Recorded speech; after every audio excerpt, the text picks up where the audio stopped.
বর্তমানে বাংলাদেশের ভিতরে রাসেলস ভাইপার নামের একটা সাপ বিভিন্ন জায়গায় ছড়িয়ে পড়েছে।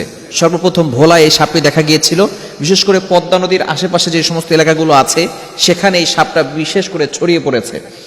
বিভিন্নভাবে জানা গিয়েছে এই সাপ কিন্তু প্রায় 20 থেকে 40টা থেকে 80টা পর্যন্ত বাচ্চা দিয়ে থাকে, তার বংশবিস্তার খুব বেশি করছে এবং সেটা পৃথিবীর ভিতরে অন্যতম একটা বিষাক্ত প্রাণী, বিষাক্ত একটি সাপ, যেটা কোনো মানুষকে যদি কামড় দেয় তাহলে কিন্তু সে বাঁচে একেবারে খুব অল্প সময় এবং বুঝতেও পারে না যে সে অনেক ক্ষতির ভিতরে চলে যাচ্ছে। এরকম সাপ বিশেষ করে বিভিন্ন জায়গায় বর্তমানে ছড়িয়ে পড়েছে। এখন বর্ষার সময় পানি সব দিকে ছড়িয়ে যাচ্ছে, যার কারণে এই সাপটাও সব দিকে ছড়িয়ে যাচ্ছে। এজন্য আমাদেরকে কিছু আমল করতে হবে। ফজরের নামাজের পরে, মাগরিবের নামাজের পরে আমরা কিছু আমল করব। নবীজি সাল্লাল্লাহু আলাইহি ওয়াসাল্লাম আমাদেরকে দোয়া শিক্ষা দিয়েছেন। 1500 বছর আগে নবীজি সাল্লাল্লাহু আলাইহি ওয়াসাল্লাম আমাদের জন্য দোয়া শিখিয়ে দিয়েছেন, যাতে করে আমরা অনিষ্ট থেকে, আল্লাহ তাআলা যত প্রাণী রয়েছে, বিষাক্ত যে সাপ আছে, বিচ্ছু আছে, এগুলো থেকে যাতে করে আমরা আল্লাহর কাছে আমল করে এগুলো থেকে রক্ষা পেতে পারি। বর্তমানে কিন্তু আস্তে আস্তে ঢাকার ভিতরে এই সাপগুলো চলে আসতেছে। বিশেষ করে আমরা যারা শহরে বসবাস করি তারা মনে করছি আমরা তো সেফ আছি। আমরা অনেক সময় ভিডিওতে দেখি যে কমোটের ভিতরে সাপ উঠে চলে আসে। কেননা আমাদের যে লাইনগুলো থাকে, পানির যে লাইনগুলো একেবারে নিচে, যেগুলো আমরা ডাস্টবিনে ময়লা পানি যেগুলো বের হয়ে যায়, সেখানে সেই ডাস্টবিনে অথবা ড্রেনের ভিতর থেকে সাপ সেই পাইপের ভিতরে ঢুকে এরপরে কমোডের ভিতরে চলে আসে। এজন্য অবশ্যই আমাদেরকে সাবধান থাকতে হবে, সতর্ক থাকতে হবে এবং আমরা একটি দোয়া পড়ব এবং আমাদের কিছু করণীয় কাজ আছে। সাপ মারা যাবে কিনা, এই বিষাক্ত প্রাণী যেটা মানুষকে ক্ষতি করে, এই সাপ কিন্তু মেরে ফেলা নবীজি সাল্লাল্লাহু আলাইহি সাল্লাম নির্দেশ করে দিয়েছেন। নবীজি সাল্লাল্লাহু আলাইহি সাল্লামের হাদিস রয়েছে, আপনি বুখারী শরীফের ভিতরে হাদিস রয়েছে, তিরমিজি শরীফের ভিতরে হাদিস রয়েছে, আবু দাউদ শরীফের ভিতরে হাদিস রয়েছে।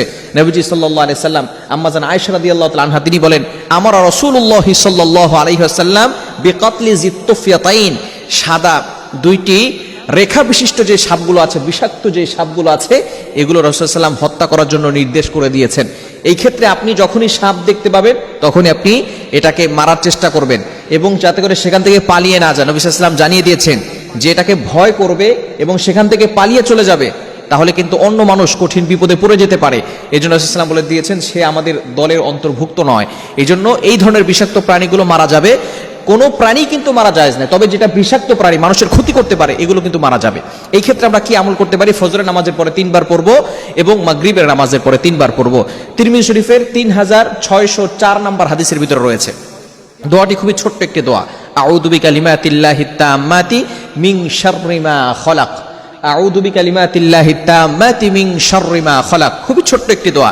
আপনি আল্লাহর কাছে আশ্রয় প্রার্থনা করছেন, আল্লাহর যত সৃষ্টি রয়েছে সকল সৃষ্টির ভিতরে যেগুলো থেকে মানুষকে ক্ষতি করে, এমন সকল ক্ষতি থেকে আপনি আল্লাহর কাছে আশ্রয় প্রার্থনা করছেন। ফজরের নামাজের পরে 3 বার পড়বেন, মাগরিবের নামাজের পরে 3 বার পড়বেন। হযরতে আবু হুরায়রা রাদিয়াল্লাহু তাআলা আনহু থেকে হাদিসটি বর্ণিত হয়েছে এবং এই হাদিসের নিচে লেখা আছে, সুহাইল রাহমাতুল্লাহি আলাইহি তিনি বলেন, আমরা নবীজির শিখানো এই হাদিসটি পড়তাম, আমাদের ঘরে সবাই আমলটি করত। তো আমাদের এলাকায় আমাদের সময় একটা মেয়েকে সাপে দংশন করেছে, সাপে কেটেছে। তো সেই মেয়েটার কোনো কিছু হয় না, কারণ সেই মেয়েটাও এই আমলটি করতো। সুবহানাল্লাহি বিহামদিহি। কেন মাজিদের আপনি কল্পনা করতে পারছেন?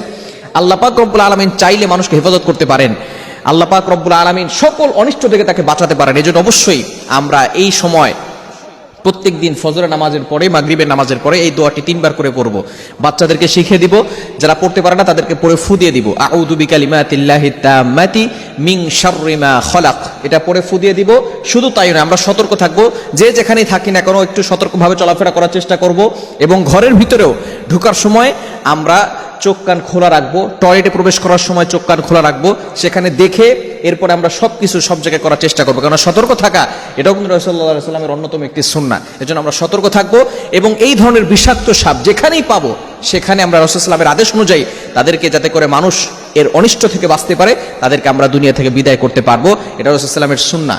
এজন্য আমরা সকলে এই কয়দিন অবশ্যই আমরা সতর্ক থাকব এবং যেহেতু তারা বংশ বিস্তার করছে, বিভিন্ন জায়গায় ছড়িয়ে পড়তেছে, আমরা অবশ্যই তাদেরকে আঘাত করব এবং আমরা সতর্ক থেকে এমনগুলো করার চেষ্টা করবো। আল্লাহ তাআলা আমাদের সকলকে এই আমলটি করার তৌফিক দান করেন।